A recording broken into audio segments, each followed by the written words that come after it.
wacan oo wanaagsan saaxiibayaal habeen wanaagsan meel walba wada adduunka ka joogtaan waxaad kusoo dhawaataan muuqaal cusub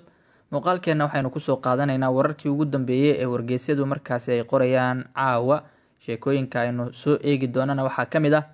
Sadio Mane iyo wararkiisa halka ay marayaan ku biiristiisa kooxda Bayern Munich iyo xilliga lasoo bandhigayo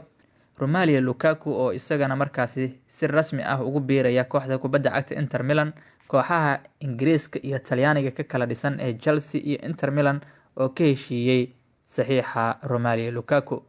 kooxda kubadda cagta Arsenal oo goor sii horeysay xaqiijisay saxiixa xidigii ay ku garaacday Manchester United ee Fabio Vieira ninka la yiraahdo Mario Götze oo dib ugu soo laabtay horyaalka Bundesliga Jarmalka Liverpool oo go'aan ka gaartay xidigeeda qadka dhexe ee Naby Keita iyo haddii markaa heshiiska ay u kordhinayaan sheekooyinkaas ayaynu eegi doonaa daqiiqadaha soo aadan balse saaxiibayaal inta aanan sii gudagelin faahfaahin ku aadan wararkaasi waxaan idinka codsanaynaa inaad like inoo saartaan muuqaalkan oo aad sii gudbisaan saaxiibada markii ugu horreysana soo booqanayana waxaan leenahay soo dhowaada oo subscribe inoo saara barteena YouTube-ka mahadsanidin aynu ku bilownay kooxaha Inter Milan iyo Chelsea ayaa lasoo warinayaa inay ka heshiiyeen saxiixa Romelu Lukaku ayaa dib ugu laaban doona kooxda wadanka Talyaaniga ka dhisan ee Inter Milan isagoo markaa dhanka ku aadaya heshiis deyn ah ama amaah ah sida warbixino badan ay tilmaamayaan suxufiga la yiraahdo David Osten ayaa markaa shaaca ka qaaday in kooxda Blue iyo Inter Milan ay markaa ka heshiiyeen in Romelu Lukaku dib ugu laabto kooxda Inter Milan heshiis amaah ah iyadoo markaa la siinayo kooxda Chelsea sida wararku ay tilmaamayaan lacag 8 milyan oo ganiga sterling ah kooxda kubadda cagta Chelsea ayaa Lukaku Inter Milan uga soo qaadatay xagaagii hore heshiis gaaraya 124 milyan oo dollarka Mareykanka ah laakiin mar kale Lukaku ayaa boos joogto ah ka waayay kooxda ka arrimisa galbeedka magaalada London ee Stamford Bridge waxaana taasi ay keentay in Romelu Lukaku markaa dib ugu laabto kooxda uu jecel yahay ee Inter Milan Lukaku marka waxaa la leeyahay wuxuu u dhamaaday dhanka iyo Inter Milan oo heshiis amaah ah oo markaa ku aadayo haddii markaa loo bogana waxay noqon doontaa in Chelsea lacagteeda loo celiyo oo markaa lacag markaa lagu kala iibsado Lukakuna si rasmi ah oo permanent ah ugu biiro kooxda ku ciyaarta garoonka San Siro aynu ka soo gudubno Romelu Lukaku aan eegno ninka la yiraahdo Fabio Vieira oo markaa Arsenal ay xaqiijisay saxiixiisa kaasoo ah xidig ay ku garaacday kooxda Manchester United oo ay ku xafiiltamaan horyaalka Premier League Ingiriiska kooxda kubadda cagta Arsenal ayaa ku dhawaaqday saxiixa xidiga aadka loo qiimeeyay ee qadka dhexe ninka la yiraahdo Fabio Vieira oo markaa ay ku garaaceen saxiixiisa kooxda Manchester United oo ay ku wada tartameen waxaana Gunners ay 30 milyan oo gini oo ay dheer yihiin lacago kale oo ku xirnaanaya bandhiga ciyaaryahankan ay uga soo qaateen kooxda FC Porto Fabio Vieira ayaa qalinka ugu duugay Gunners heshiis waqti dheer ah oo uu ku sii joogaya Arsenal iyadoo taageerayaasha kooxdaasina ay muddo dheer kadib garoonka ku arki doonaan magaca xidigii ay jeclaayeen ee Vieira oo mar kale ka soo muuqan doona maaliyadda kooxda kaasoo soo xusuusinaya xidigoodii halyeyga ahaa ee Patrick Vieira Fabio Vieira waxa uu noqonayaa saxiixii labaad oo Arsenal ay sameysay xagaagan waxaana markaasi ka sii horeeyay xidiga reer Brazil ee Marquinhos oo markaa garab weerarka ka ciyaaro ay kala soo wareegeen kooxda reer Brazil ee Sao Paulo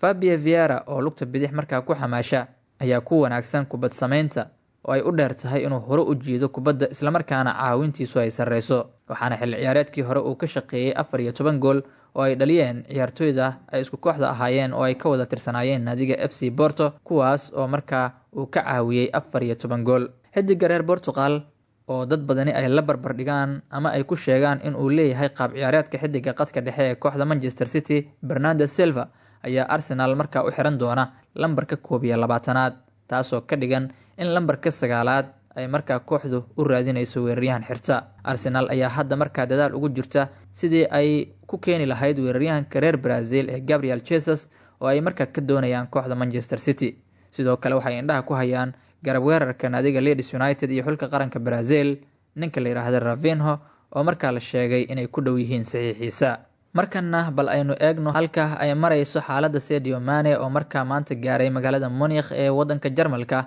si uu u dhameystiro ku biiristiisa kooxda Bayern Munich Sadio Mane waxa uu maanta si rasmi ah u xaqiijiyay inuu dhamaaday waqtigiisii kooxda Liverpool kadib markii uu maray tijaabada caafimaad una maray naadiga Jarmalka ka dhisan ee Bayern Munich kadib markii uu gelinkii hore ee maanta gaaray halkaas xidiga reer Senegal ayaa markii uu ka degay garoonka diyaaradaha magaalada Munich waxaa si toos ah loogu qaaday isbitaalka oo ay diyaar ugu sii ahaayeen dhaqaatiirta markaa la shaqeynaysa waaxda caafimaadka ee kooxda Bayern Munich, kaasoo markii uu ka soo baxayna taageerayaasha kooxda Bayern Munich oo banaanka taagnaa saxiixiyo uu sameeyey. Sadio Mane ayaa markii uu ka soo baxay isbitaalka waxa uu yimid dibadda isagoo markaa ku labisan maaliyadda kooxda Bayern Munich ee casaanka ah, inkastoo aysan weli labada dhinacba si rasmi ah u xaqiijin iibka laacibkan reer Senegal. Bayern Munich ayaa toddobaadkii hore waxay Sadio Mane la sii gaartay heshiis 3 sannadood ah oo uu ku qaadanayo lacag mushaar ah oo aad uga badan midkii uu ka heli jiray Liverpool, waxaana la sheegay in lacagtaasi mushaarka ah ay ka badan tahay ku dhawaad 3 jibaar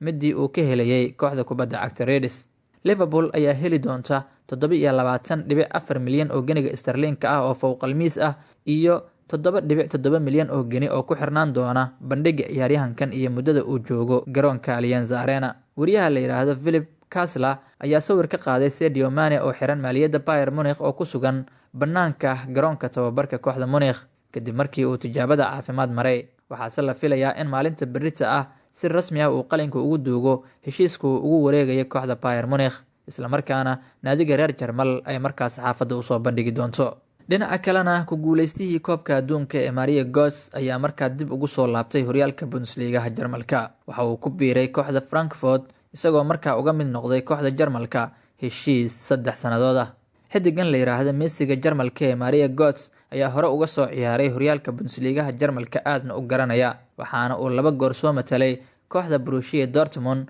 xil ciyaareedyadaas oo kala ahaa 2009 ilaa 2013 oo uu mar joogay iyo 2016 iyo 2020 oo mar kale uu ku qaatay kooxda Borussia Dortmund. Sidoo kale waxa uu soo matalay kooxda Bayern Munich ee wadanka Jarmalka isagoo u ciyaaray 2013 ilaa 2016. Naadiga Frankfurt ayuu hadda ka mid noqday 2022 waxaana la filayaa in halkaasi ay noqon doonto halka uu ku soo gabagabeeyay ciyaarihiisa Mario Götze. Ugu dambeyntiina kooxda kubadda cagta Liverpool ee horyaalka Premier League Ingiriiska ka dhisan ayaa xal u heshay waaxdeeda qadka dhexe ee Naby Keita, kaasoo la filayay in kooxda laga diri doono maadaama heshiiskiisa uu ka harsan yahay 12 bilood. Liverpool ayaa qadkeeda dhexe ku haysata xidigaha kale ah Jordan Henderson, Fabinho, Naby Keita, Thiago Alcantara, Takumi Minamino, James Milner, Harvey Elliott, Curtis Jones iyo saxiixa cusub